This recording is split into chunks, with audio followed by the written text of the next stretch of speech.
Got it.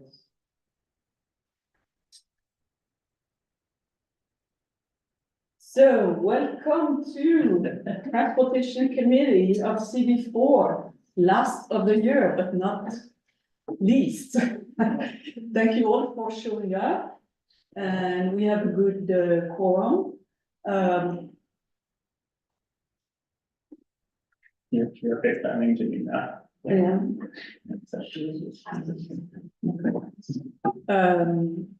So as you know, we are meeting in a hybrid fashion, which means that all the committee members are in the room. We don't have any committee members, Jenny, who have special exemption, right?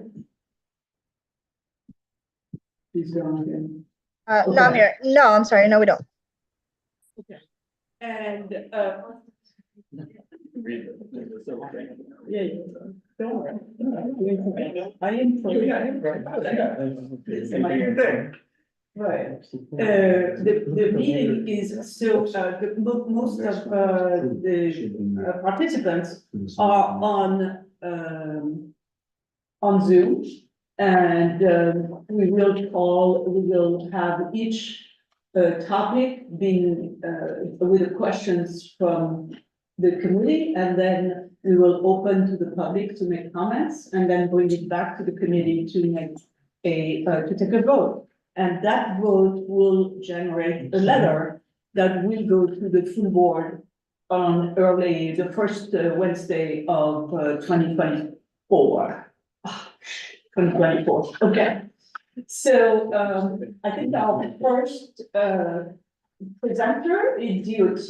Colleen Chadwick is our liaison to DOT. And Happy New Year, Colleen, for next year. And Hi, please, everyone. Happy New Year. I mean, happy holidays.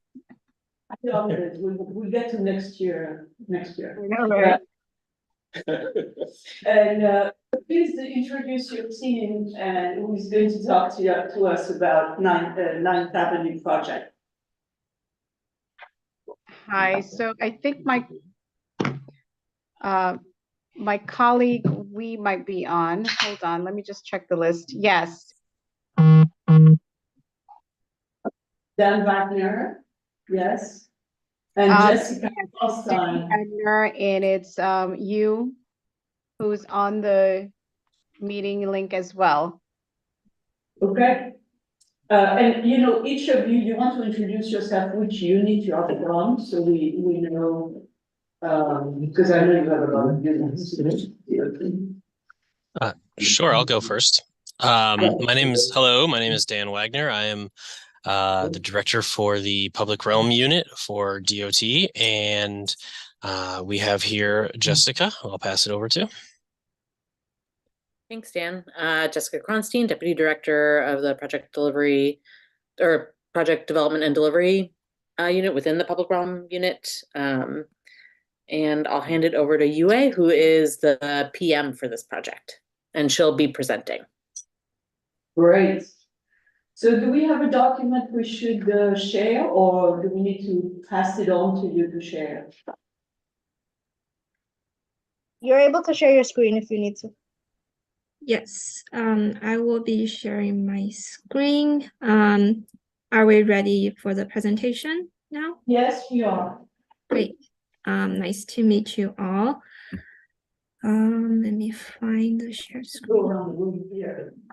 You want to go around the room for 1 second? Are you able to see the slides? Yeah, just give us a second to go around the room and tell you who is doing. So I'm Christine Berthet, I'm the co-chair of the Transportation Committee. And Jesse Greenwald, the other co-chair of this Transportation Committee. Charlie Todd, member of the committee. Hi, Rodney Washington, member. Tina Nelson, member. Committee Yeah, member. Aaron Robert, member of Conservation Committee. Alan Oster, member from Chelsea. David Warren, a member. Andrew Miller, member. Gwen Billick, member. Alice Hall, member. What do you represent? I'm a visitor. Okay. Very good. And Okay, thank you. We do things a little bit disorganized here, but that's, at the end of the day, we get there. Yeah. So go ahead. Okay, great. Again, very nice to meet you and excited to be here sharing with you this great project. Again, I'm Yue Wu. I'm the project manager for Public Realm, and I will be managing this project. So today I'm presenting to you the high-level concept for pedestrian improvements on Nice Avenue from 50th to 34th Street. We come to you at this pretty early stage because, as you may already know, we would like to have this condition be analyzed in the Port Authority Bus Terminal Development Project. That's why we wanted this concept to be in public record. And I think this is also a good opportunity for us to work with you from the early stage to get your feedback and involve you in the design decisions. So I'm going to start with a quick overview of the corridor background. So these are some previous work DOT has conducted along Nice Avenue. In 2011, DOT installed a protected bike lane with mixing zones and pedestrian islands along Nice Avenue. And this design and pedestrian islands will have an impact on our redesign of Nice Avenue. Just a note, we will explain later. And in 2012, DDC began their water main replacement, which removed one travel lane during construction.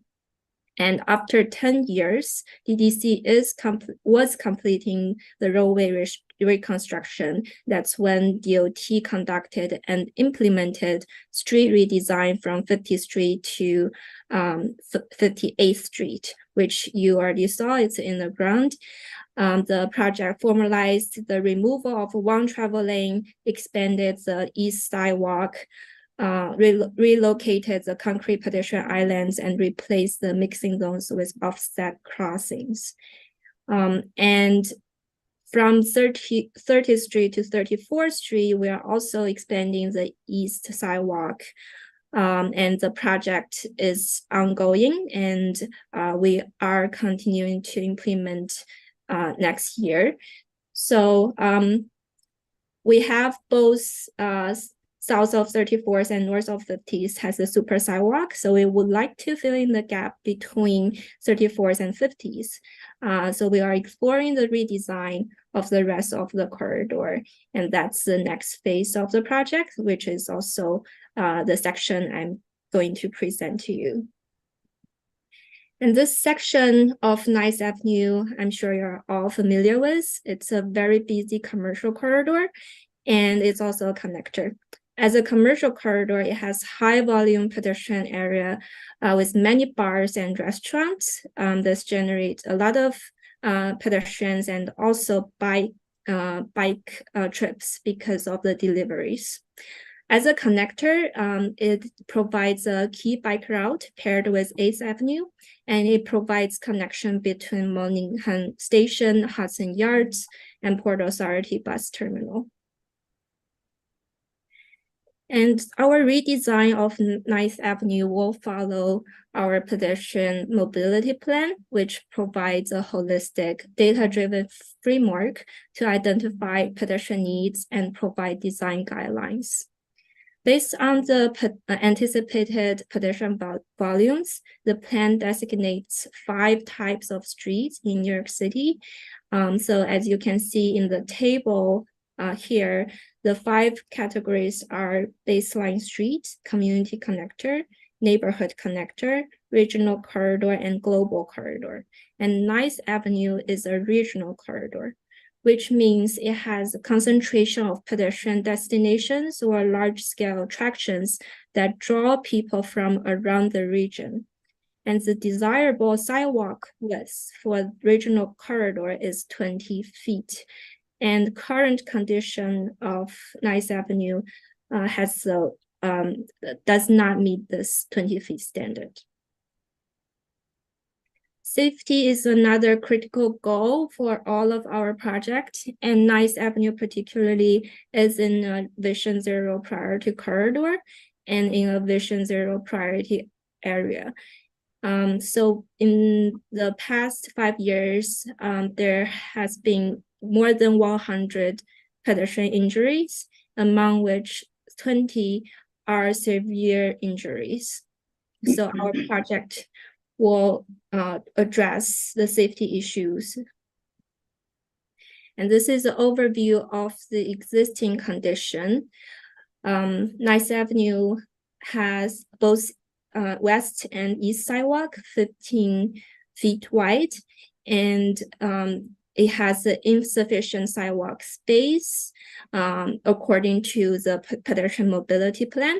And from our personal experience, we know that the sidewalk is narrow because of a high pedestrian volume, the restaurant activities, and street trees and furnishings on the street. And Nice Avenue has 4 general travel lanes, 1 rush hour lane on the west curb, but the rush hour lane was often occupied by open restaurants, so many times it's not functional. We also have a 6-foot wide bike lane on the east curb, and next to it is an 8-feet parking lane with concrete pedestrian islands at the intersection.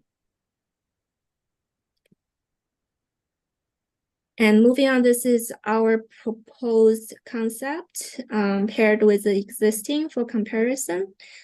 Our proposal will add a 12-feet painted sidewalk on east curb, similar to the condition from 50th to 58th Street.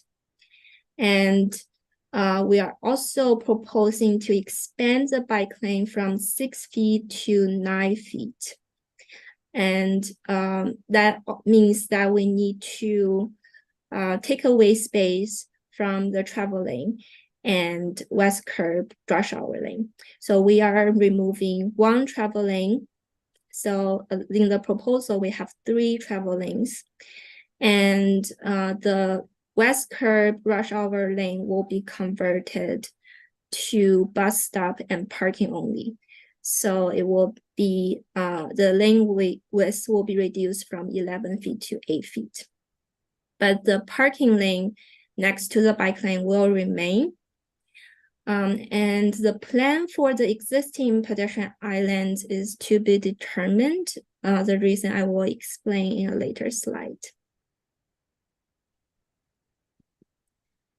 Although the concept is subject to change and adjustment, we have some key design considerations that will guide our design decisions.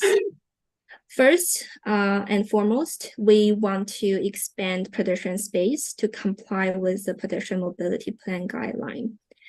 We recognize that the proposal doesn't address the sidewalk deficiency on the west sidewalk, but we are expecting in the future in a capital build out, we will be able to expand both sides of Nice Avenue, and instead of adding painted space on only east side, east sidewalk, we are hoping to build out concrete on both east and west in a future capital build out. And second, we would like to maintain pedestrian continuity along the corridor because we have the super sidewalk north of 50th and south of 34th. We would like to make sure pedestrians can walk in the painted space throughout the corridor. And we are going to maintain the southbound bike lane. And the existing concrete pad islands are costly to remove. And we are limited by this cost, and it's most likely that we will have to keep the concrete islands in place and design around it. The project north of 50th Street, we didn't have this issue because DDC already removed the islands, and we don't need to pay spend extra expense to remove for island removal. But between 34s and 50s, with the islands is a big consideration in our design. And based on the traffic analysis, we will figure out how to reconfigure travel lanes to meet our design needs. And we are also going to allow sufficient space for buses to operate.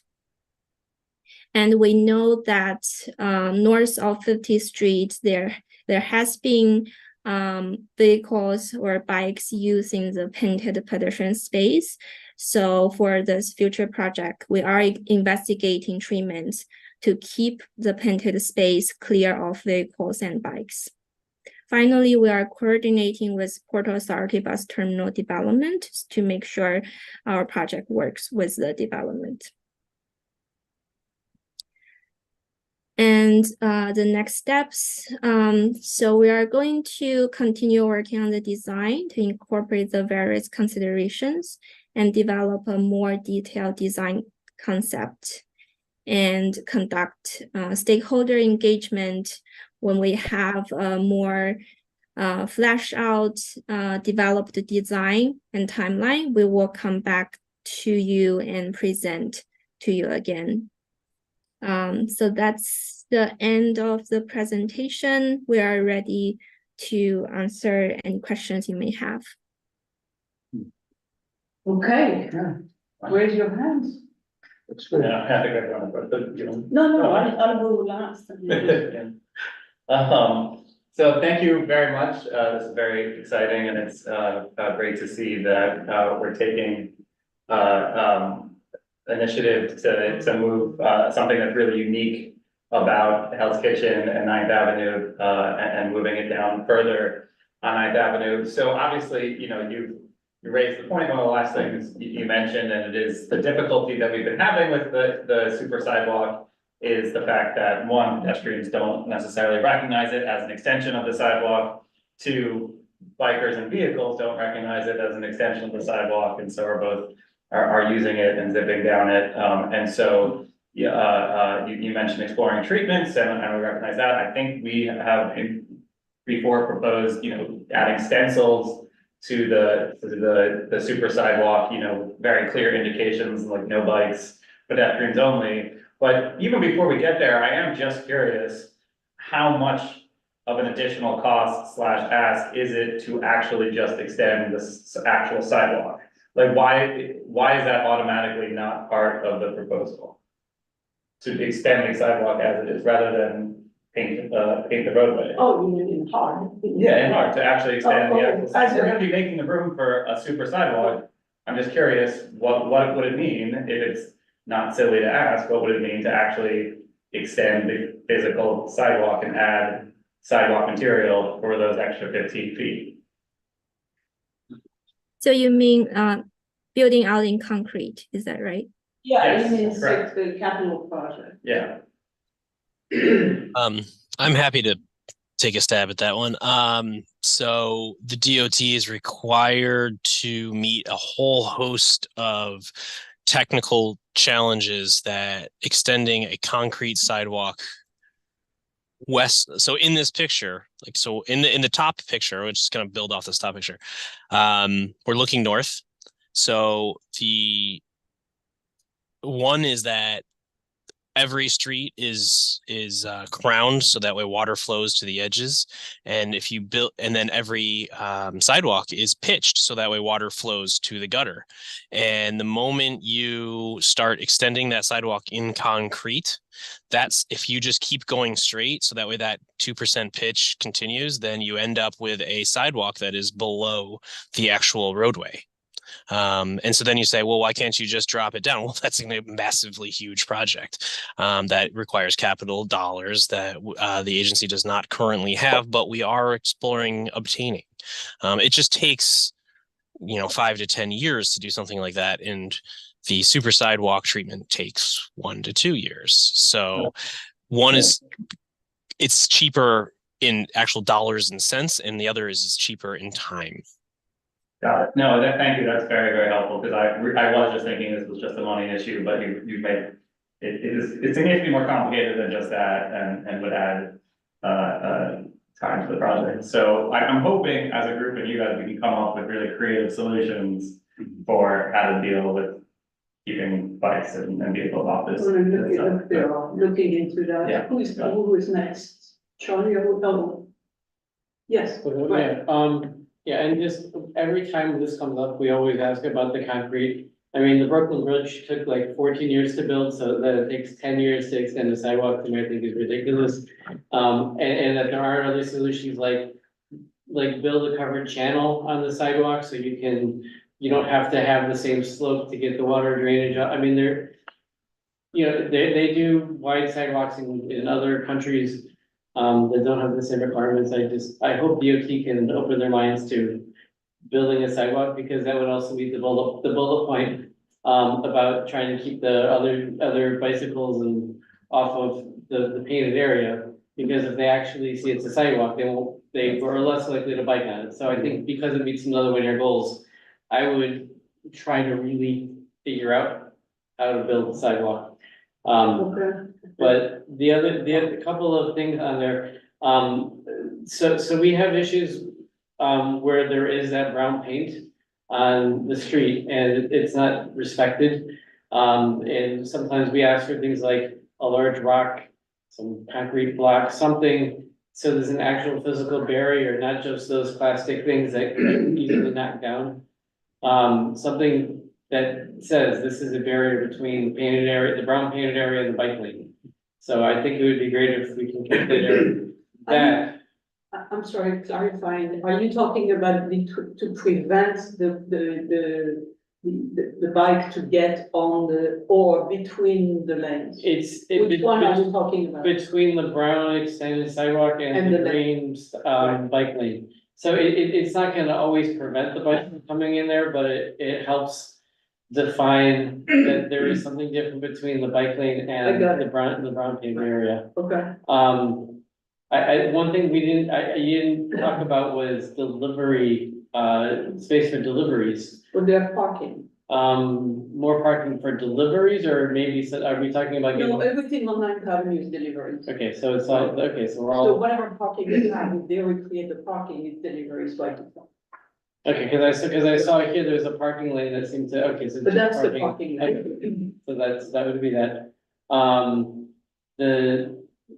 Is there consideration for adding delivery bike parking on the painted area? Because one thing we see on the 8th Avenue painted area is these sort of ad hoc delivery bicycle, motorcycle zones. They get created because I don't know if there are bicycle rings already there. Yeah, that was a question. Where would you plan to install bike parking bike corrals? We're not at that level of design detail, like where we're going to do that, but we will happily consider it as we design. I think it's very important because there are so many delivery shops on 9th Avenue. There are a lot of concentration, and indeed, generally. I think now is the time actually where you could start to tell us where you see those concentrations, unless you want us to sort of distribute them regularly, right? So. No, we did. Right, we did that. We sent a letter asking for bike corrals, and the list of bike corrals, the location is essentially the list where we have concentration that we know of. So we can resend that to you. Great, and we'll look to incorporate that. And also, we prefer to have the bike corral, just 1 second, in the parking lane rather than on the truffle lane. Yes. Because if it is on the truffle lane, then there is an incentive to go and travel on the pedestrian lane. So having that on the other side of the bike lane and using some of that is much better design in our case, we think. Unless the bike corrals Yeah, are actually barriers to prevent someone from bicycling on that, but yeah. Okay, And the last thing I have, my list here is, adding neck downs or improving neck downs. Because one thing, and I see this more farther below 30th, but I think this is pretty much a lot of 9th Avenue cars can turn pretty fast off of 9th Avenue onto the side streets. And I think many of the streets do not have the semblance of a neck down. I think now's the time to put that as one of your goals as part of this pedestrian safety, your pedestrian access. I'm going to steal from Charlie, but say, on the current bike lane at 50th, above 50th Street, right?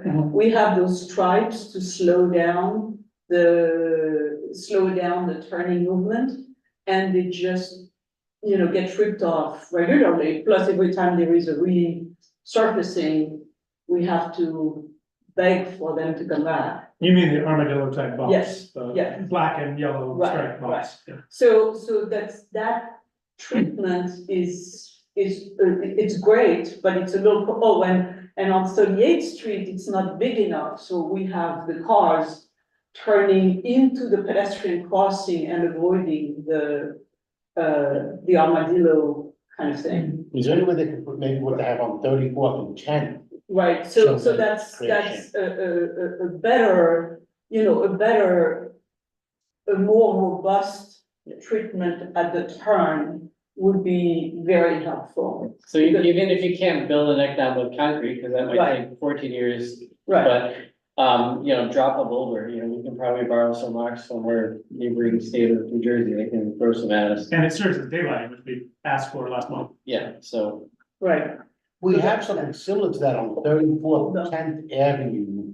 With Yes, the I know right, that, but so that's where they could put something like that, no, because that's a capital expense, that doesn't work. or somehow they gotta figure it out, I mean, you're Okay. going to that. The audience is next. It's very, sorry, very quickly, we've been doing this, we potentially will be doing a lot more of it. And if every time capital cost is being thrown at us, I think it's time that we actually have some design solutions, and I think we can minimize capital costs. It is a design problem. You can think about stop speed, you can think about both the road rate, pretty creatively without having to spend too much money.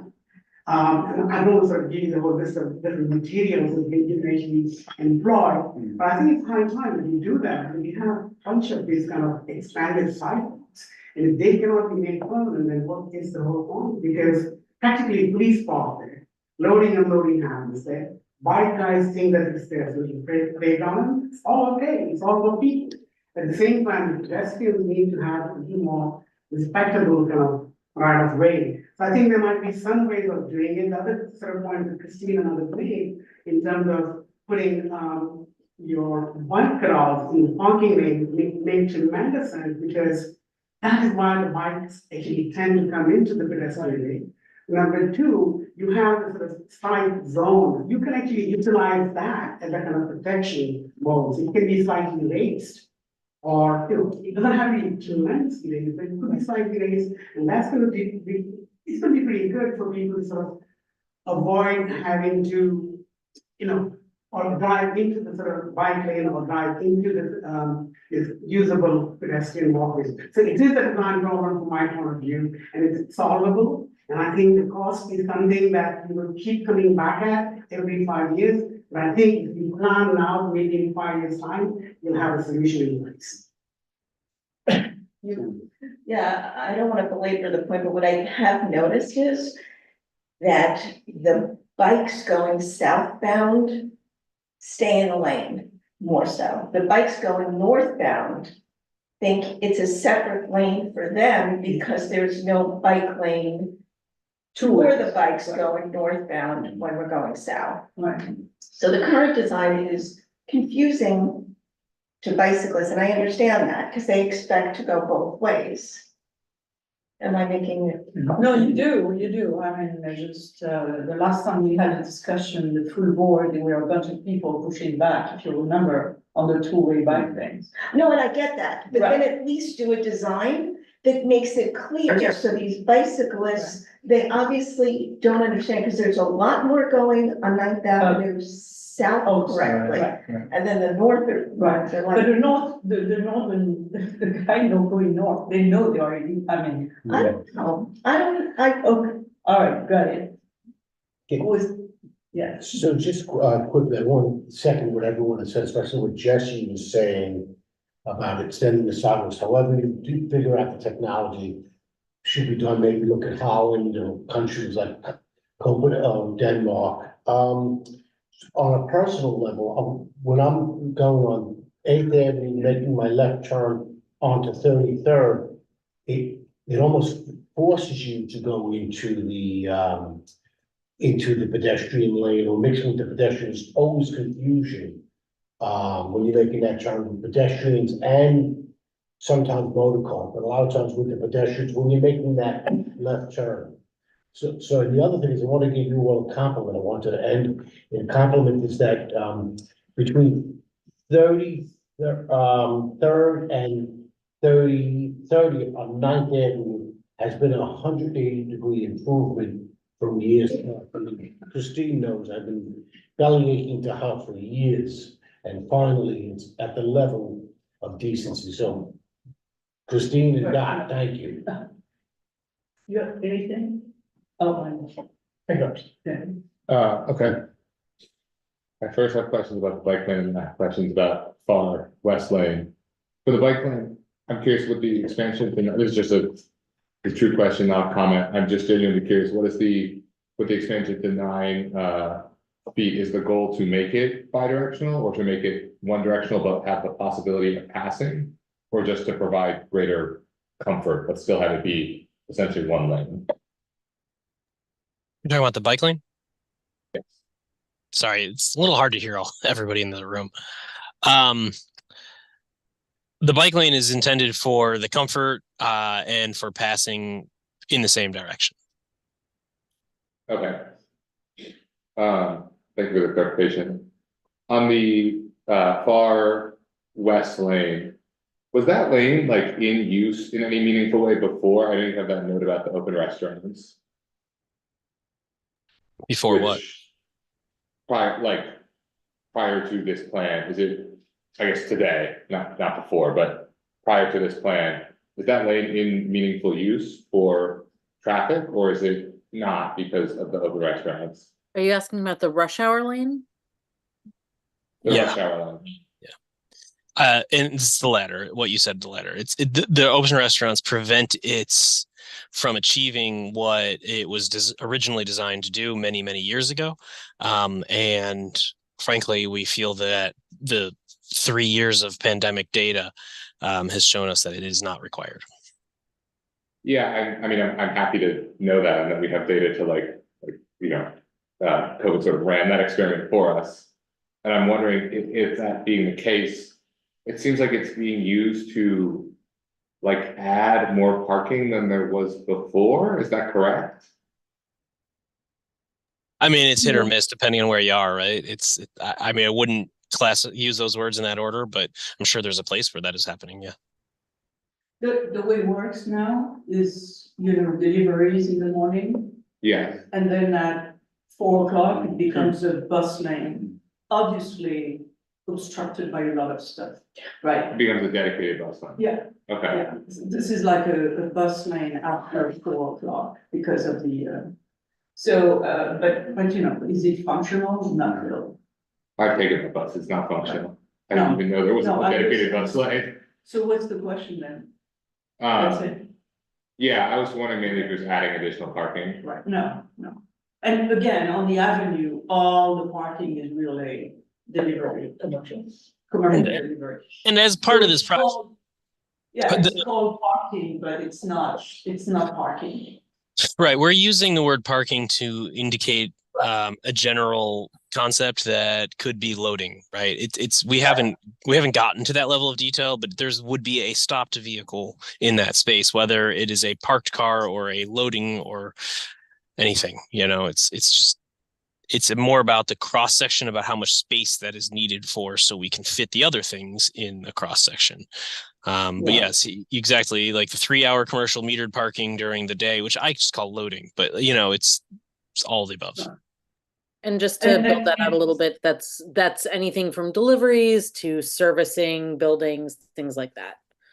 Right, and I don't know that we're on record, but we had, when we did 38th Street cross down, we recommended that those delivery time would be reduced from 3 hours to much less. To, 1 hour maybe, I mean, I don't know, you need to strike a balance, but I think we would be in favor of that. At least we included that in the cross down bike lane requirements. So there is definitely no parking, Yeah. Okay, and yes, Charlie. Yeah, so thank you guys so much for this presentation. I really appreciate it. Very excited to see this project getting going. I want to say I love the 9 feet bike lane. That's very exciting news. Everyone is celebrating 10th Avenue. It is a joy to bike up 10th Avenue with a friend and be able to have a conversation and have a gas powered moped who's not supposed to be there pass you, and it's fine. I wish the moped wasn't there, but it's great. And I think that's 10 to 11 feet, but 9 feet is a big upgrade for 9th Avenue. Because I think that's the one thing that's sort of a bummer about the current conditions between 58th and 50th, phase 1 of this, is that the bike lane is quite narrow. And I think that's why we see a lot of cyclists and unfortunately a lot of mopeds without license plates and or gas powered that should be in the roadbed or should be confiscated because they're illegal. But I think we see a lot of these vehicles taking the truffle because the bike lane is narrow. And there's a city biker in the bike lane. I'm going to go in the fast lane, which is the truffle lane. So I love that you guys are talking about addressing that issue, that it's definitely been an issue. I walk in it multiple times a day, taking my kids to school, picking my kids up, and there are cyclists and mostly delivery, but all types of cyclists are using that. And as was mentioned before, a lot of people are using it as a contraflow bike lane. So anything that we can do to discourage that. Personally, I don't think it's a bad idea to have a two-way bike lane. I don't know, unless we have really ramp up enforcement and, make people know there are consequences for doing it, or you guys come up with some very creative treatments to prevent entering the truffle lane altogether. I think that people who are working for a living and making a low wage are not going to go over to 8th Avenue to go north. They're going to use what they can. So I know that there are some members of the community that are concerned about having to look both ways. Or feel like it might be more dangerous to have a two-way bike lane. But I think if we just instill that in everyone, that, two-way bike lanes work in other parts of the city, I would explore that personally. In terms of addressing the issues of both cyclists and also occasionally motorists using the truffle area, I noticed on 8th Avenue, the configuration has changed from time to time, but we have had sometimes where there's planters near the entry point. And it's a delicate balance because you want someone with a wheelchair or someone pushing a stroller or someone with a cart to be able to get through. But I think even just narrowing it a little bit and making that bike lane as wide and appealing as possible will hopefully prevent issues. A question that I have is, so you're trying to figure out what to do with the concrete islands that exist.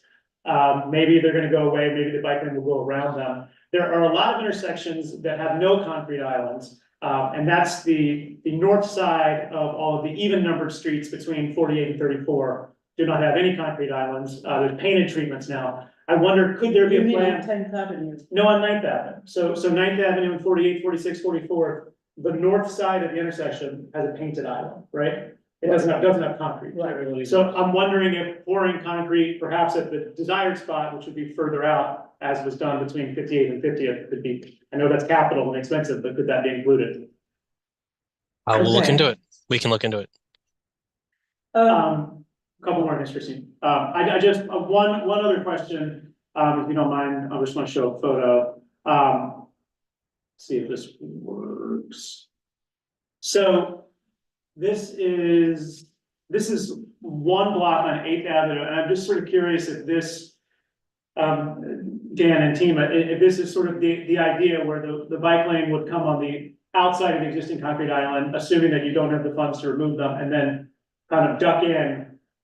I don't love this particular treatment, one, because the bike lane's 6 feet, not 9 feet, but two, because there's no vertical protection on this block, but hopefully with some included vertical protection, is this the kind of concept you have in your head? Plus or minus, yeah. Okay, It's what we're exploring, yes. yeah, okay. Yeah, I mean, I think there's a lot to like about this, you know, with added Jersey barrier or a thin concrete strip or, you know, something protected. And, because this is how 8th Avenue looks, without that sort of duck end, but, and then the last thing I wanted to say is, you know, we really are counting on you guys to come up with some solutions to prevent cars, as well as cyclists from using the truffle. This is a picture I took this week. The 2 police officers who are standing next to the vehicle, it's their vehicle. So the very people who are in charge of enforcing this are parking on this space all along 8th and 9th. It's not chronic, but it's not uncommon either. And, you know, definitely want to challenge you guys to get creative with those solutions. So thank you. Okay, can you put back your profile of the street? Yeah, which one, Put Kristen? it back up. What, the DOT presentation? Oh, sorry. Yeah, DOT, can you put back yeah. So you said that eventually you're going to be interested into extending the west sidewalk as well. And so when you do that, are you going to come back to the east sidewalk and shrink it, or what are you going to do? That would be a full capital project. And when you have a full capital project, a lot of new design tools and design concepts are now available to you. That the DOT in this project is limited by the toolkit that we have that is in-house only. And in capital, you just have so much more that you can do. And in that case, we would completely start fresh with the entire profile of the street and use all of our tools that come with the capital funding. Okay, all right, and so the second thing is that we have like 12 feet of additional painted sidewalk, where the target is to be 20 feet.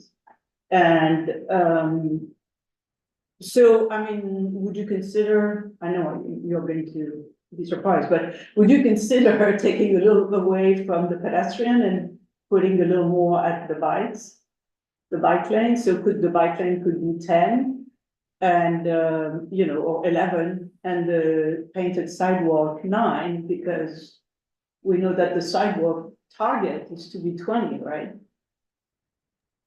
Yeah, we can look into it. The truth of the matter is that those pedestrian islands are going to dictate a lot of the design decisions. And if we can't move the island, taking a foot here, like in mid block, is going to be less. It's not going to be as effective as like a straight line throughout the block. Yes. So we'll explore it all, but you know, I can't commit to anything at the moment. Yeah, yeah. And okay. And so one thing that was not explicit, and maybe you cannot do it, but you know, kind of a general timeline on when you would come back to us. I'm not even asking when you would do it, but when you would come back to us with a more, you know, advanced design. We cannot commit to anything at the moment because we are currently working through all of our traffic models. Sometimes those are fast and sometimes they aren't. And I don't want to come to you with something that doesn't have like tied in a bow that makes a lot of sense. So it could be May or June, but it could also be a year from now. It's really going to depend on how well the traffic modeling works. And by the way, you should be aware that we are working with the Port Authority to change the Dyer Avenue going north, and to test whether that could be closed, which would remove a lot of capacity, a lot of volumes going into the Ramp C, and therefore hopefully help the traffic. Sounds great. So Let us know how it goes. Yeah, so that's how, keep that in mind when your traffic people get excited. There is something else being cooked, and maybe it's going to help. And as far as the island, the cost, is the cost really to remove them or to replace them? It's a spiraling cost. Every time you touch a tree, there's, tree restitution, which has an astounding formula for how much it costs for each tree, depending on the width of the tree. And then every time we have a signal pole, this is a DOT problem. This is not a community board 4 problem, but every time there's a pole that has to be touched, it triggers a whole bunch of other work, and it would basically destroy our capacity for this project this year. So we're trying to not touch them so we can do the project, right? It's I get it. trick. Right.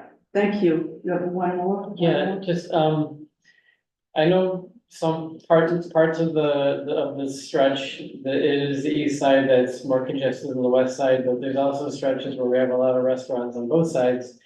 So we're only extending one side of the sidewalk, not the other. Well, we are continuing, they would be continuing the extension, which has already been done on the east side.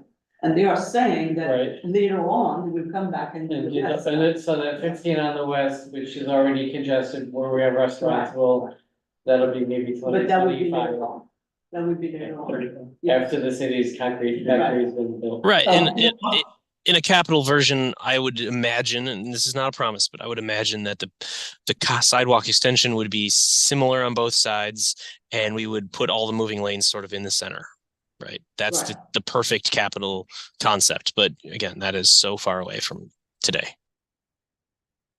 I have one last quick question, which is congestion pricing starting, Lord willing, very soon. Are the traffic models being, or do we have to wait till congestion pricing starts to do the traffic models? Because presumably there'll be less traffic?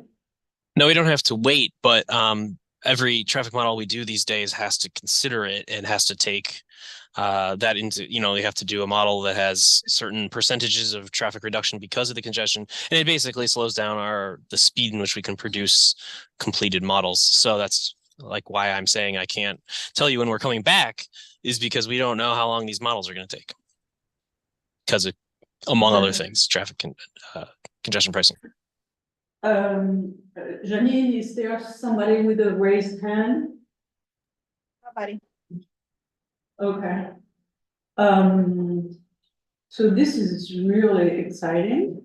You can see the level of interest. We would all join you and design the thing for you, if we could. This is a great project. So we heard a lot of suggestions about, I think the only one that would be, that I think we should specifically vote on, because all the other ones we have talked about them. So we can put them in, but the one about having a contra flow lane is something that we have not discussed between ourselves, nor voted on. And then, so I just want to open that to the committee. I mean, I think that's eventually the right solution for for people going the wrong way. But I just want to put it on the table, and you tell me whether we want to include that in the resolution. So that would be, so Charlie, you want to make a motion and then people vote, or do we want to discuss it before? And just want to clarify, can you have a contraflow lane with a 9-foot bike lane? Like, does it, because the previous bike lane is 6, you need 6 on both sides. We could say. Well, I want to ask DOT while they're still here, like, is that, if you build a 2-way bike lane, normally how wide do you need the overall thing to be to accommodate 2 lanes going in different directions? It's hard to answer that question. Honestly, I know that like an ideal situation is probably 6 feet per lane, but if you want wider bike lanes, then it's 9 feet per lane. Also like, is it eating into the 12-foot painted sidewalk, which is sort of the purpose of the project, was the sidewalk extension. And a 3-foot extension isn't going to be effective in any way. So is a 6-foot extension very effective? You know, it loses some of its effectiveness. So there's like all these things to consider. And on top of that, we haven't thought about it once yet. So I don't actually have any expertise in answering the question. Okay, because we just had a discussion about how like Christine mentioned a little while ago, like, oh, actually, we could, you know, take a foot from the painted sidewalk or 2 feet from the painted Yeah, sidewalk. but that's but not it- enough. That's what you said. But the point was that is apparently forestalled by the pedestrian islands. Like, it seems like that idea is kind Well, of dead there's a on lot arrival. of moving parts here. I think you're telling you that all these things have to be resolved. And so, you know, based on this answer, I don't know whether. I feel like it's in the same way that I think probably everybody in this committee would like to see a red painted bus lane on this block, but it's not really. And we can mention that sort of as that would be nice, you know, and maybe it's in the letter saying.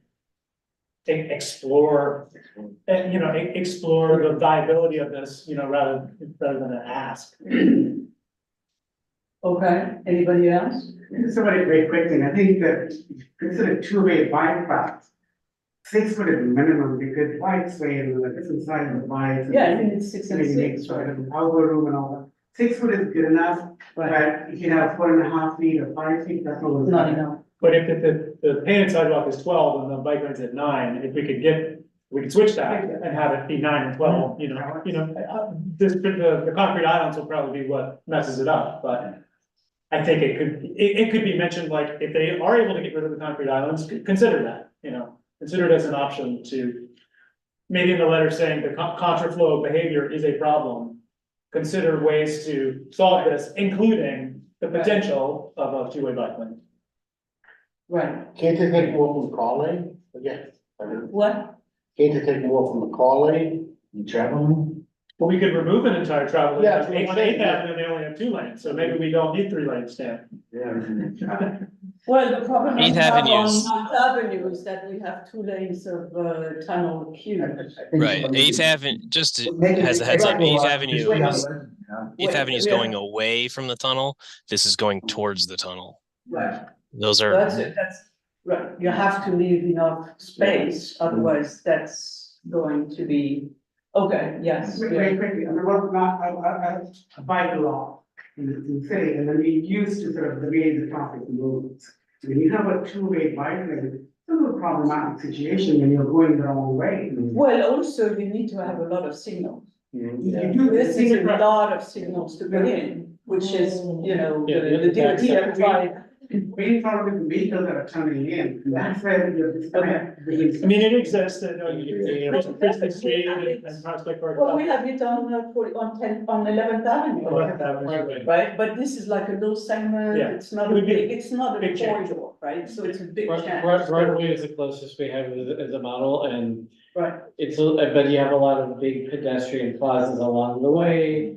And It's different. sometimes the cars are coming and sometimes the cars are not, so it's hard to really look at as a legitimate model. so I think that what I'm hearing is that we need to emphasize how much the counter flow is an issue. And that any idea to resolve that is welcome. And I don't know whether I say including, you know, I would leave it open like that because we're going to have a problem at the food board. Yeah. So I would leave it abstract on, you know, That's fair. what are the issues, right? Just be on record, that's Right. as a request. I would add the fact that counter travel is an issue because there is zero posting as to how the traffic should go in that pedestrian area. So we're going Yeah, well, with that's nothing. combined, right, Yeah. right. So there's. Okay, so with this language and everything else we mentioned that we would put in the letter, right? Because it's all the same thing we have said over and over again, I don't have to repeat that, and then you're going to see the letter anyway. So do we have a motion I make a to, motion. Sorry. right, all in favor? Yes, very good, opposed? Present non-eligible? Oh, that's good. So thank you you and Dan and Jessica, thank you very, very much. We are very excited. You figure it out. You figure it out, you come back soon, and that's what we would like to see. Thank you Oh, very I much. have one more question, I'm sorry. Between 31, 34, and 33, there is a section which is not done yet. And between 31st, no, yeah, no, 30 and 31st, there is a section which is not. Sorry. We have a plan here, Do it or 9 to we 8. have a schedule? Yes, we plan to complete that. If this project can be installed in, if the main project that we presented to you can be installed in 24, we will install it. We will complete the 30-something sections that you're talking about with the work in the 40s. If we're unable to move forward in 2024 with the main project, we will still complete the 30s somethings in 2024. So I do not have a schedule for you. That hasn't been released for anything internally yet. But yeah, 2024. Great, thank you so much. Christine, So, what did you ask him? I'm a little confused. so yeah, I asked between 34 and 33. And between. On 9. 30, right, on 9. So above the station and under the station, there is one block on each side which is not finished. There's no paint. Oh, paint, but it's Well, still. no, on the north in front of the NH, it's not even designed. Right, the one on the, it's not designed at all, Yeah. and we know that because the NH came and asked us to change their parking. And I'm sure they are not going to change the parking until they do this, right? So those things are all coming together. Oh, hi, Christine, it's Colleen. Yes, we are going to be doing the markings in that area, just so Oh, you know. good. Yeah. Oh, good, We'll be excellent, doing it. okay. Yeah. Well, thank you so much, and we are moving to the next topic. We trade pigeons So- to attack bicycles all the way. What's the next topic? Thank you. Thank you. Thank you very much. Thank you, guys. Yeah, all right, so. So what's the next topic is Salvation Army. Is somebody here for the Salvation Army? Yes, Yes. I am. Here she is, Janet Rose, yeah. Thank you for joining us. So tell us a little bit about your request.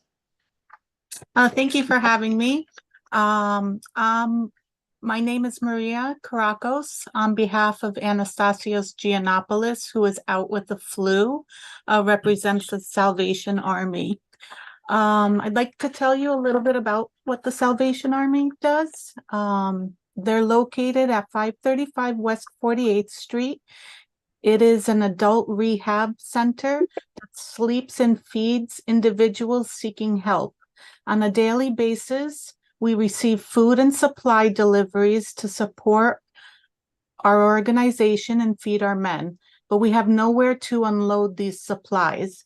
Also, members of our organization are handicapped, and we have no designated loading and unloading area in front of our building to safely assist them into our building. This is a narrow street where double parking is nearly impossible and leaves our organization in a difficult position. We ask that the DOT approve a loading and unloading zone to help our organization and promote safety on our street. We are proposing a truck loading and unloading 7 a.m. to 8 p.m. all days sign in front of Salvation Army's building located at 535 West 48th Street.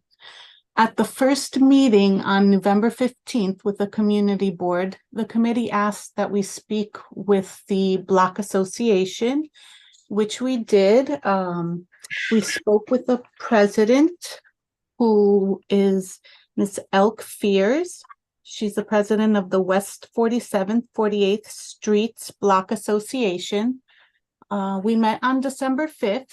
They made their recommendations. The association proposed one thing that made a lot of sense. It was to dedicate a no parking anytime area sign only for the Salvation Army vehicles.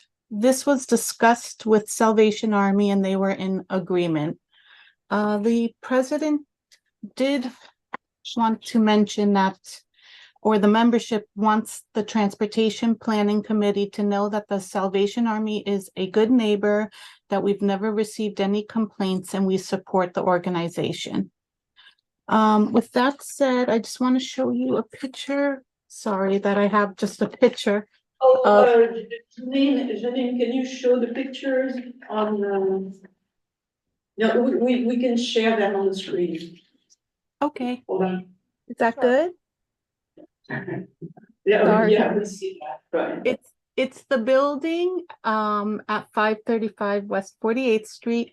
It has we're proposing the signs for the entire building. As you could see that there is a fire hydrant that no one can park 15 feet on both sides of it. So the only parking space that the area would lose is this one right over here where my finger is, to the right-hand side.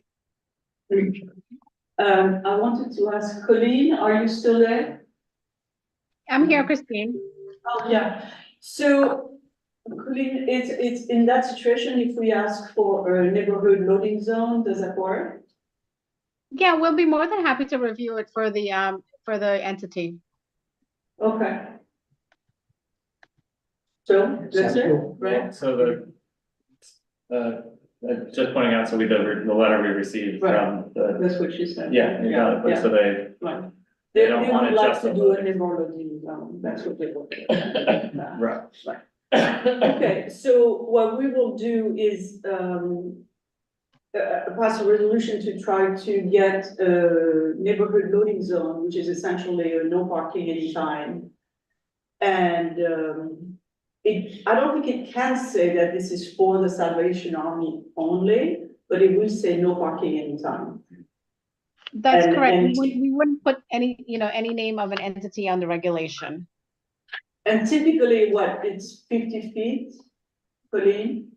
It depends on the survey when we go out there to see how many feet we can give them, yeah. Okay, all right. So do we have a motion here? Okay. Do that. So, all in favor? Okay, so we'll send that letter for you. Thank you very much. It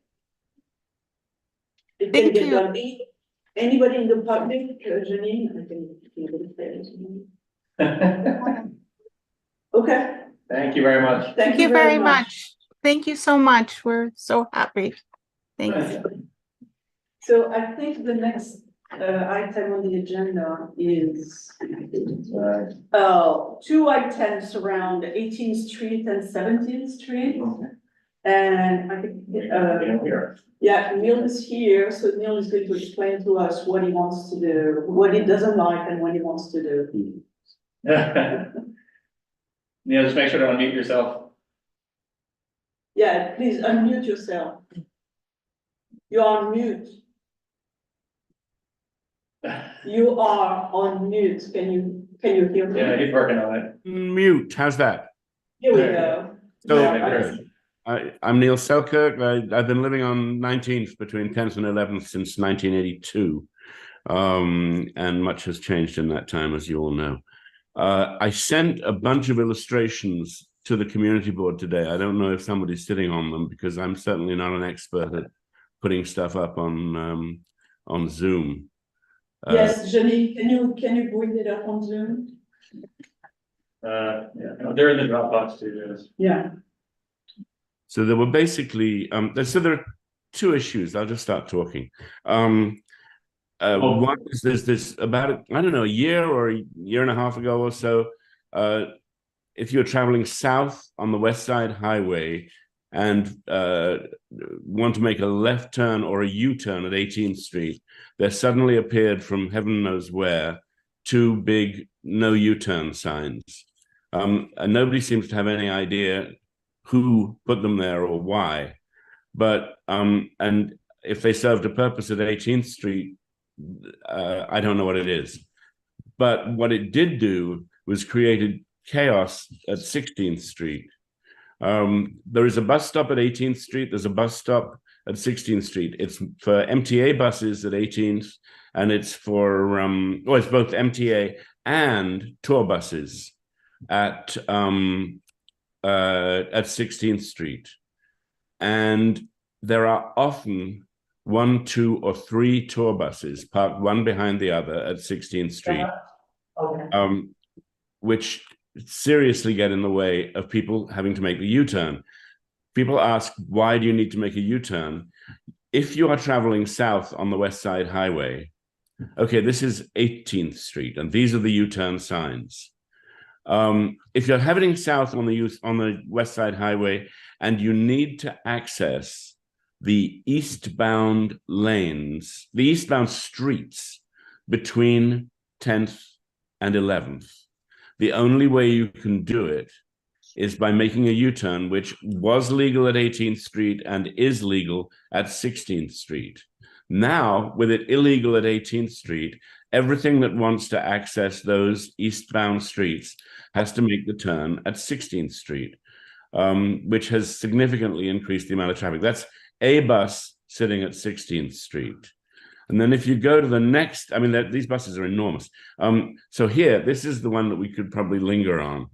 This is a sort of typical situation during a rush hour, where you have tour buses which sit and wait just north of 16th Street, where the left hand, the pinkish tour bus is. And they wait while they load up with customers, and sometimes there are 2 or 3 of them.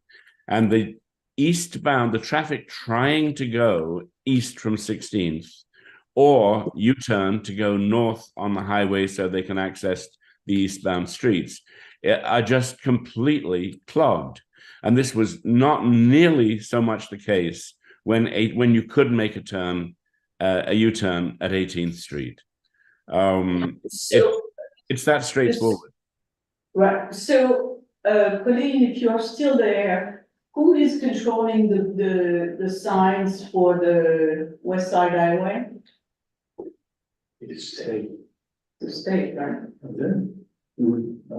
State. Yeah. Okay, well, she's not there anymore. So, I don't know, it seems. I'm here. What were you saying? Sorry. The question is that there are U-turn signs which have been installed here. You see on 18th. 18th Street, and it's really unnecessary to remove that U-turn because it's very convenient for the volume of cars, or instead of going to 16th Street where it's already very congested, they could be turning at 18th Street and doing U-turn. Yeah. So who is in charge of those signs? So if you can forward me that presentation, I'm going to check with my borough engineer to confirm if those signs were installed by DOT and what the rationale is behind it. Okay, all right. Yeah, send me that.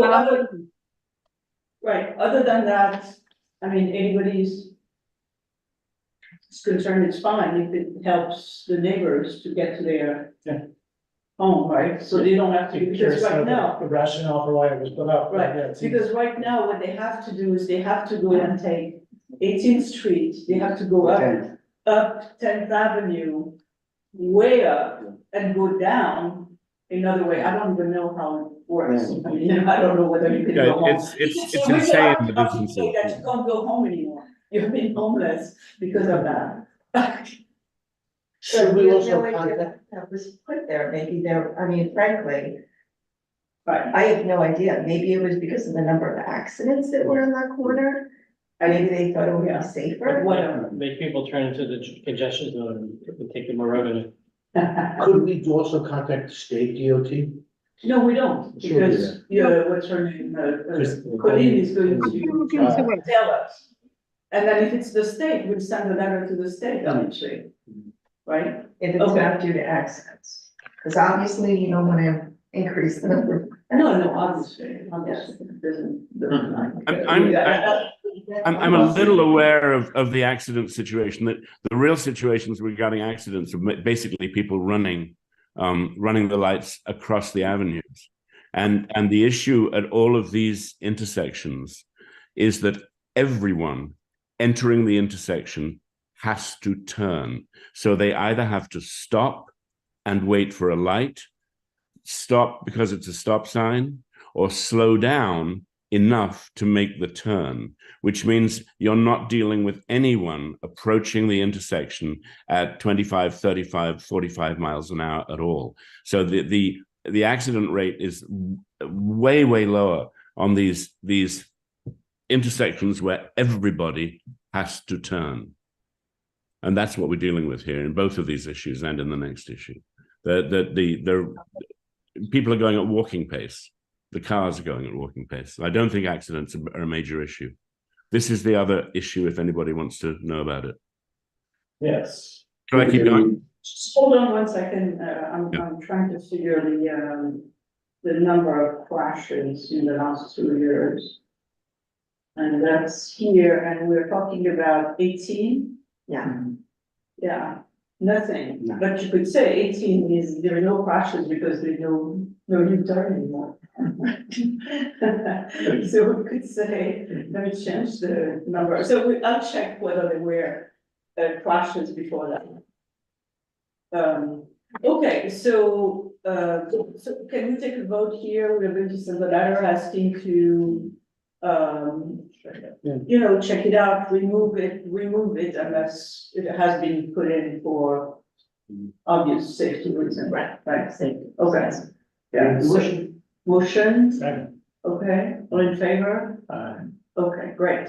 Well, So second problem. Okay, so the other issue, again, as a cyclist, a pedestrian, and a motorist in this area for 40 years, this is an ongoing super frustration. Is it possible? This is a video. Can you hold off? Don't. Oh, well, hold on a second. So we're looking west on 17th Street. The issue here is that cars going west on 17th Street want to either turn left, south, or north, and to the right. They are facing cars exiting the Chelsea Piers. The cars exiting the Chelsea Piers have two lanes. There are two parallel lanes. You need to show the other drawing. I'm doing it. Okay, if you want to go back to the drawing. Yeah. It's easier to So understand. you can see that there are two, where it says D, that's the traffic coming out of Chelsea Piers. A and B is the north and southbound West Side Highway, and it's a little tight, but down at the bottom is actually C, which is 17th Street. And there's a neck down there, so only one lane can get out of, that's better, yeah. Only one lane can get out at a time. Now, that's better. Thank you. Now, at 8:45 in the morning, or whenever this was done, there is a 2.5 minute cycle that completes the entire, any given point to the same given point again.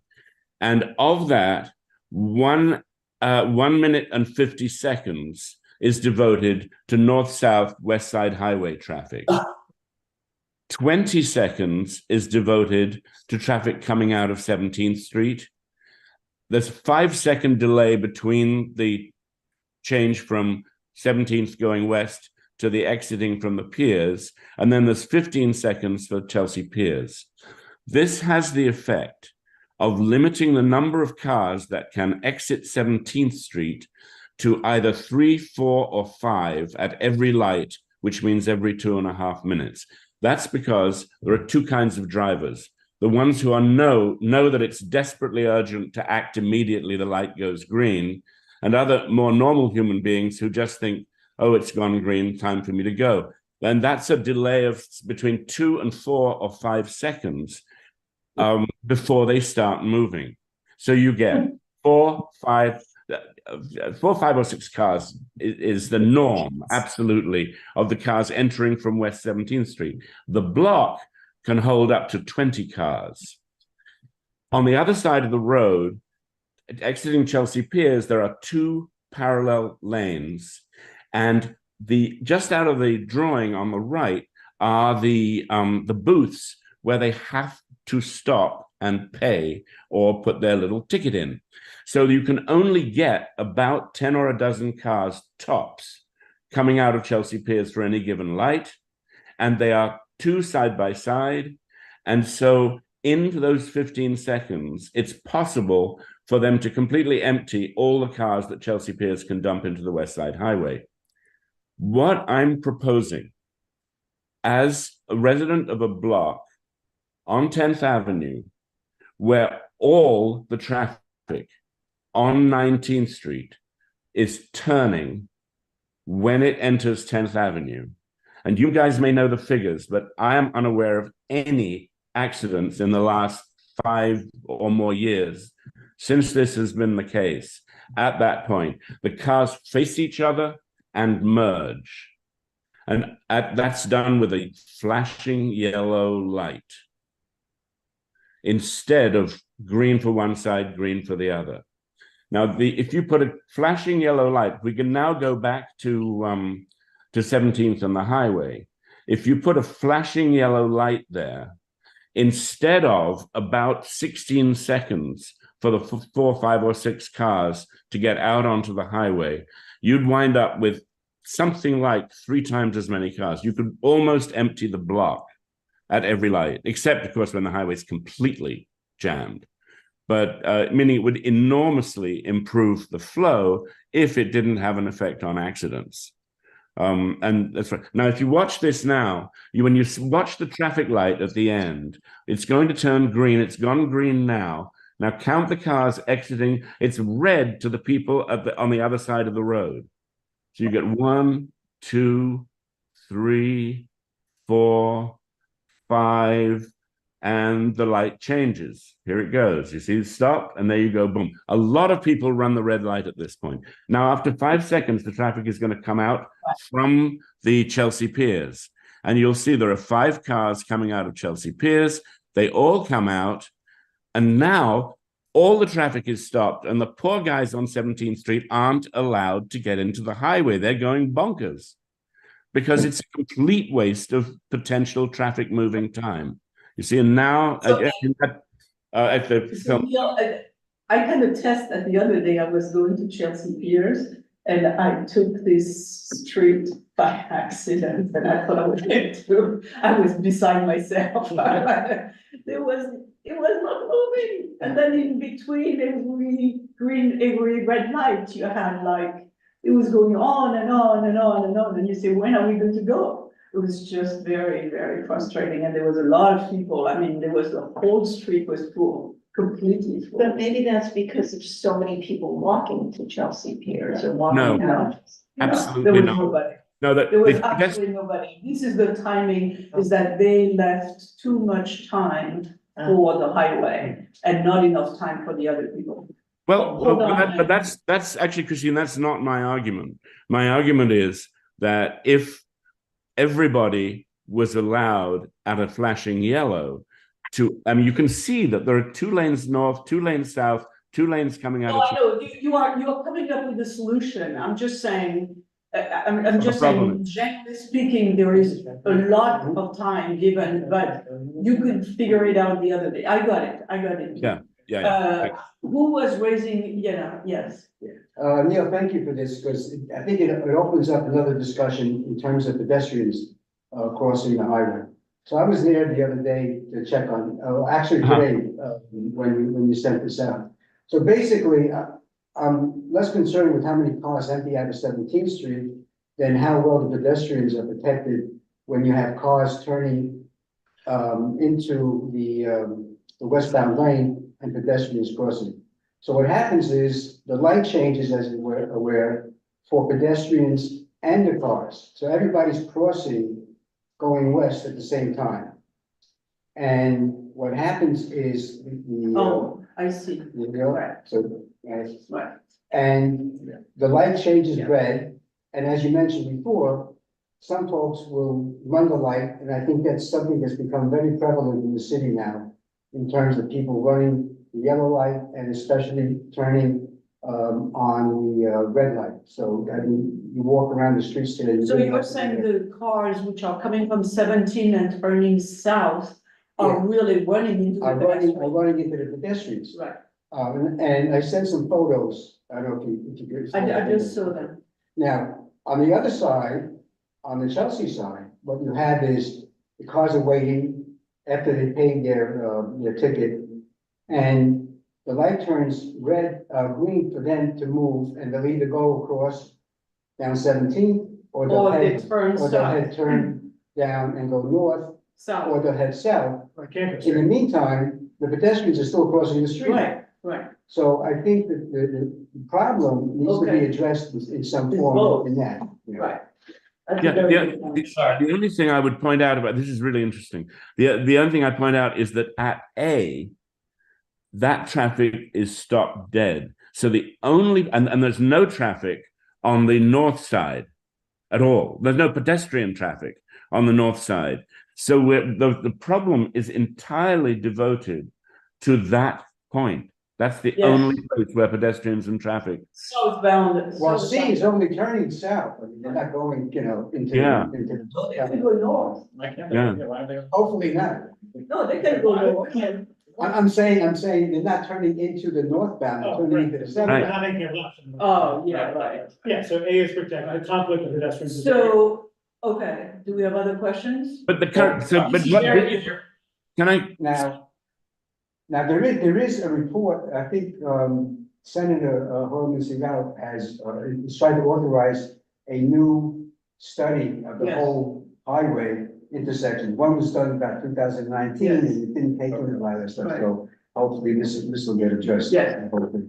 So, any other questions? Well, Yeah. sorry, are you saying that, are you thinking that his solution with yellow lights will aggravate the problem with pedestrians, or do you think it'll? I haven't thought of it in that sense. But you're saying that it's not the traffic problem, it's like, if we're fixing the traffic problem, we have to consider Yeah, I mean, pedestrians. so a couple of cars don't get to get on the highway, Yeah. they can wait for the next. Could there be Neil, could there be a delay, a longer delay on the yellow blinking lights to allow pedestrians enough time to get well within the crosswalk? I haven't done the math. This is Yeah, not, but the question is, Wait, we asked him a question and Oh, he's answering? nobody's.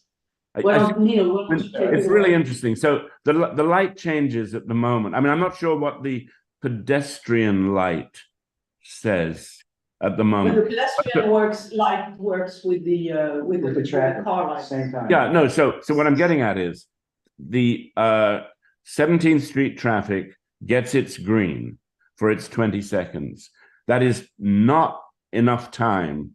I mean, meaning that gets you onto the island in the middle of the highway.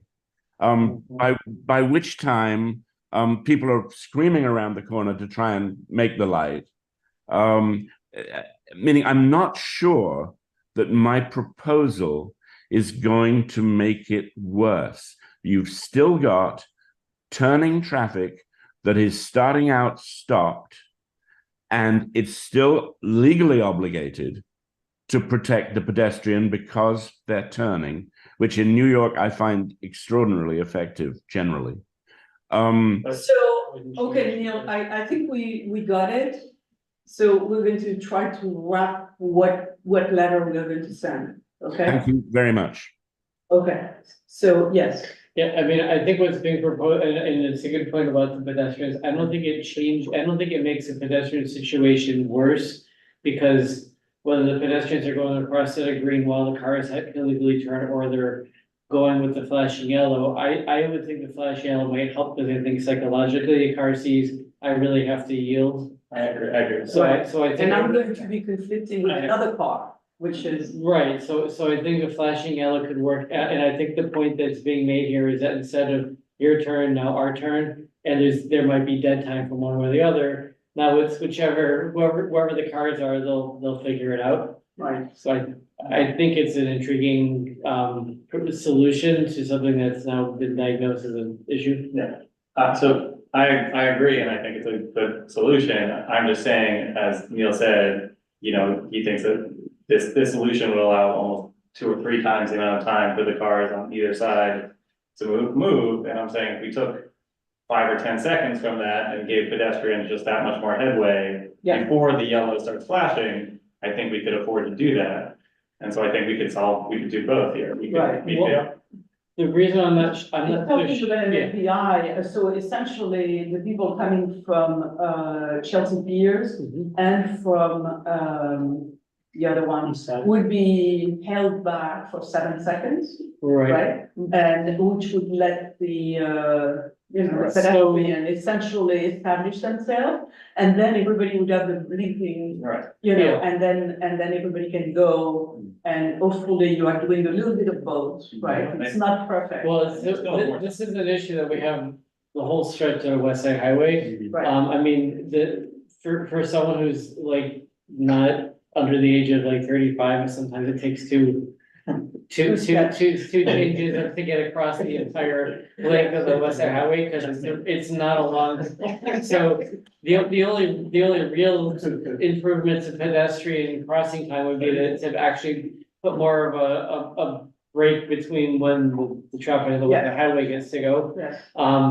The issue always is it's a harrowing street to cross regardless of green or whether there'd be, because when the cars start turning, you always have to say a little bit of a prayer before you. Right, and also the intersections are huge. Yeah, I mean, it takes so long. The space on the intersection is ridiculously too generous. So That's you have people at 34th Street are going all the way, and then you have a bike trying to cross, and it's just like. So the issue, and that's why we really have to wait for Center Islands to, plan to come through. I mean, I think we're never gonna make this better until somebody decides that this is a neighborhood street and not a highway. Well, I have news for you. I think Jeffrey and I had a discussion with the Assistant Secretary of Transportation for the state, and he asked the question of whether that was moving, and he said, yes, the study is taking shape, and I said, well, we really want to be part of the scoping, right? And he said, oh yeah, definitely, that will be part of that. Yeah, I mean, So I think this is something we're going to see next year. I don't know at what point, and then also we don't know what solutions are going to, because if these are highway engineers, that's going to be an issue, right? So we probably need to get DOT engineers involved. So to make it a mix of, this is a neighborhood, solution. But an LPI, I mean, for someone who's coming east, maybe that helps a little bit. Someone coming west, you're not making it even to halfway point before the LPI expires, so. So so what we all have to do anywhere we're on the West Side Highway is the moment the pedestrian crosswalk comes up, and there already is an LPI there, you're already starting to sprint, because it's the only way you cross regardless. Okay, so let me try to recap the potential letter. It's a letter that will go probably to DOT and New York State DOT, right? And then, which will itemize, describe the problem, including the pedestrian problem, and then suggest that one solution could be the blinking, right, combined with an LPI. Or we would like to hear any other solution they have to the problem, because we have backup on, 17th Street, which is not warranted, there are not so many cars. So that would be the letter. And I think we should also cite the precedents where the flashing yellow lights exist. So even 19th Street was one that was stated here. We have a number on 8th Avenue, so I think we can say there's a precedent for having these in the neighborhood. Yes. So we don't have to re-educate drivers. 21st Street as well, 19th and 21st. And 21st, okay. Okay. Could we also CC the state Senate Assembly person and the council? Almost. Okay, Okay, so do we have a motion here? I make the motion. All right, For second, okay, all in favor?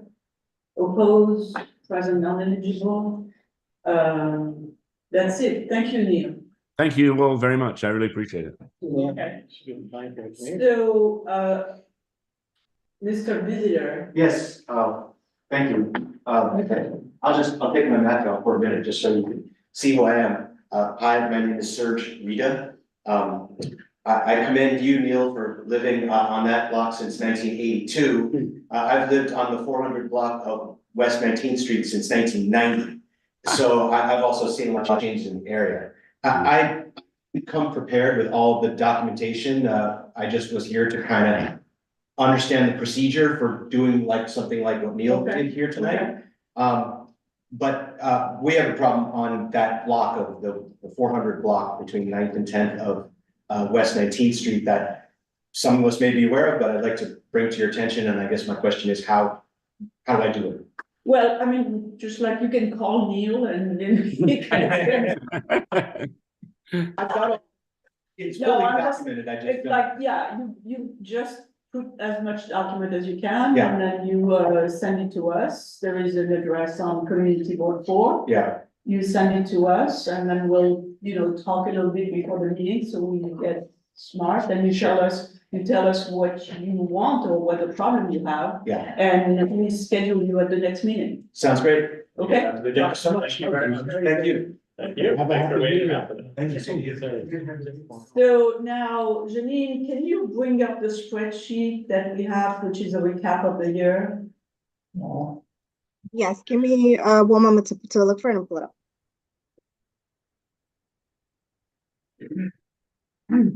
Ginny and I can do it, this. You can share, you can do that, you can share, oh, okay. Okay, thank you so much. I thought it was something else. Oh, okay. Who's doing that? Wow. My God. That's it, oh, okay, so I want to see, did you download that? Because follow-up, it's not the most recent one, This is the one that was in the Dropbox. I just put another one in the Dropbox. Oh, because now. Janine, do you have the latest one in the Dropbox?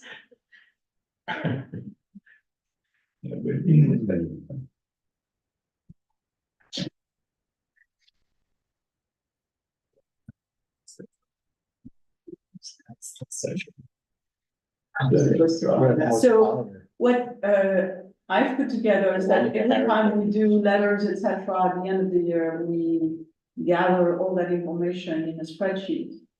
And we try to track where are the answers, so we have a tracking system for are we getting things done or not.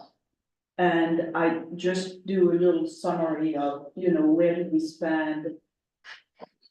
Who's that? That's me. God. That's Tom. Janine, did you find it? I mean, the one that's in the Dropbox right now, You sure that's not the right one? I just re-downloaded it, Christine. Oh, okay. It's not cheap. Can you click on, this is follow-up? No. Go back to, master list, and then go to sheet 5. You see this stuff at 2020, I just updated this. Maybe it didn't say it in the. It didn't say that. Maybe do something. Right. Okay. Well, I can show you Yeah, try to next. put it on Dropbox again, because I mean, or you could share from.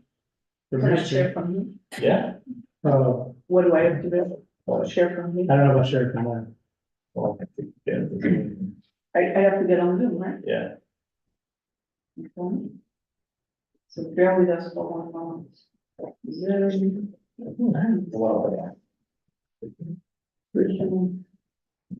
Yeah, I'm not, I don't see it. in Dropbox.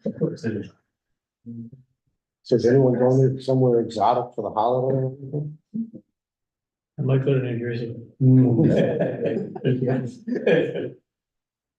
No, you're right, it didn't say. Is it If not? you want to try that, upload it again, we can download it quickly. I can't upload it. It's not on this computer. Okay. That's okay, forget about that. Okay. So anyway, we have this spreadsheet, I will send it around. How'd we do? Huh? How'd we do? We did great, I mean, it shows that we had about 40, I did the last 5 years, all right? So we did 40 letters on safety, we did 14 letters on bike lanes. We did 14 letters on shared streets, all that kind of stuff. We did a ton of letter on parking. And we did a ton of letter on buses. There were 2 letters there that were highlighted in red, I think. Is there a reason for that? 22nd Street and 24th Street? You highlighted them in red. No, So you that's what I'm saying, this is not. So it was the old spreadsheet. It's all the That was old. the old, that was the old one. Right, right. I don't know, I finished it and I uploaded it and then now I can't find it. So anyway, I'll send it around. You have a pie chart which says this is where we spend our time, you know, and it's good because you go up and you say, okay, are we spending our time on the right things? Right? Rather than, you know, every month you get a bunch of things and you have to react to it, right? So you take a step back and say, oh, so I think we are spending our time on the right things. I'm a little disappointed, there's still no letters on zip lines. And so that's it, and we got a whole bunch of things done, you know, approved. So I think we're doing good. I'm just surprised that there's not as much on ADA, but. Well, because what happened is that on ADA, they have recently settled a lawsuit, right? And so the city, as a matter of course, is redoing all the intersections. Okay. So they have redone, like on 9th Avenue, they have redone nearly all the intersection. Every time we do a bike lane, we get the ADA stuff done, right? People don't realize we get a bike lane, we get the safety at the intersection, right? We get bike corral, and we get the ADA. Wait, what's the ADA addition to a bike lane? What's the- But, well, because they redo the intersection, the ramps at the intersection. The Right, curb right, cuts, right. you mean, yeah. Right, so these are all the things we get every time we get a bike lane, and we've gotten a lot of bike lanes, so we've gotten a lot of those things done, right? So we were, 3 years ago, we needed a very special ADA work at, on 34th Street at 2 or 3 locations. They finished most of them except the one at 34 and 8, which instead of taking 1 year, is taking now 5 years because of ComEd. And we don't know when it's going to be finished, right? This is one of those where everything went out of control. Kind of is not there right, as of a couple of days ago. Not anymore. That spot was smooth when I went by 2 days ago. It doesn't have a bike lane yet, but This is cool. yeah. Because Maybe they're done. this has been 5 years, 5 years. So you're So talking about in front of the theater? 34th and 8th. 34 and 8 Southwest. is just at the corner of the hotel, you know, the Oh. hotel. It has a bike lane, Yeah. doesn't it? Just, one thing, just as we're looking at the volume of ADA letters, so we used to have someone on our committee, who's a public member, who said there. Martin and the guy, blind guy. Yeah, exactly, some of the same, so for us to talk about how a sidewalk extension, come on, just some concrete, but, and, we, in the past, when we talk about it, I mentioned the issues about but it's more impactful if we have somebody here who can say, for someone who's sight impaired, if you have a curb in the middle of your sidewalk.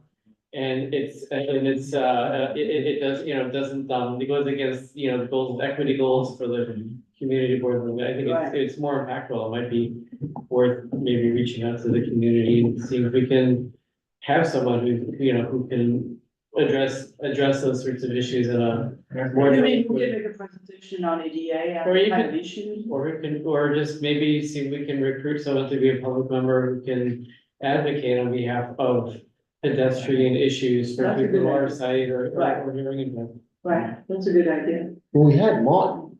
No, Well, Martin, but I mean, he's gone. but he could we get him back? No, he's in California. He's March. in Bend, Oregon. Martin, Right. yeah. So so these are, so that's a good point. It's funny now. We don't have enough ADA, right? Very quickly, the great book, which you, it's by David Giesen. It's about non-equity of the ADA compliance. And he actually looks at both New York City and Mississippi examples, but he might be grand actually going. If you want, we can just come in and speak to us. I would love that. And I can make requests to the people. It's great. I would really like that. Yeah. I would- It's a remarkable Yeah. book. All right, yeah, let's talk about it. But I mean, in our district, we have a whole facility on 23rd Street before Zion. Yes, And, yes.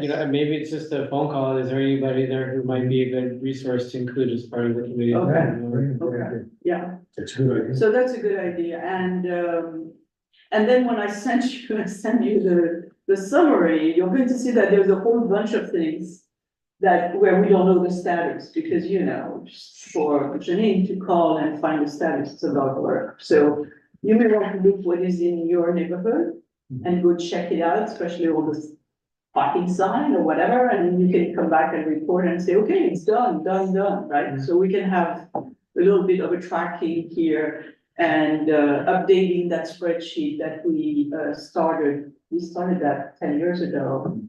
And we have all of it there, everything we asked for.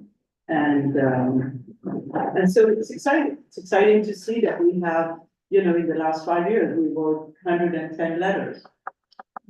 Lots of letters and a lot of results. So it's just want to make you feel that you're not coming for this meeting for nothing. There are things being done and results obtain. I mean, some of them take forever. Some of them take a very long time, and then some of them get to happen, so.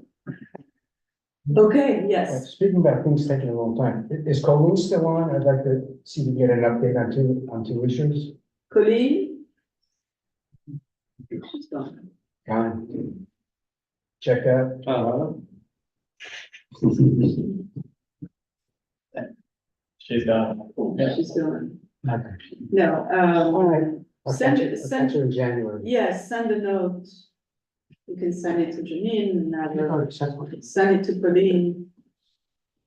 You can send it directly to Colleen and Yeah, she's very accessible. I've Yeah. got a lot of that issues. I'll give you the contact, right? Okay. Please. Okay, well, very happy to have you. Happy holidays. Yeah. We'll see each other in January, in a new year. To Happy start, with the solstice, happy. Yeah. New Year. and it's all fun. Happy New Year, everybody. Thank you so much. Thanks so much.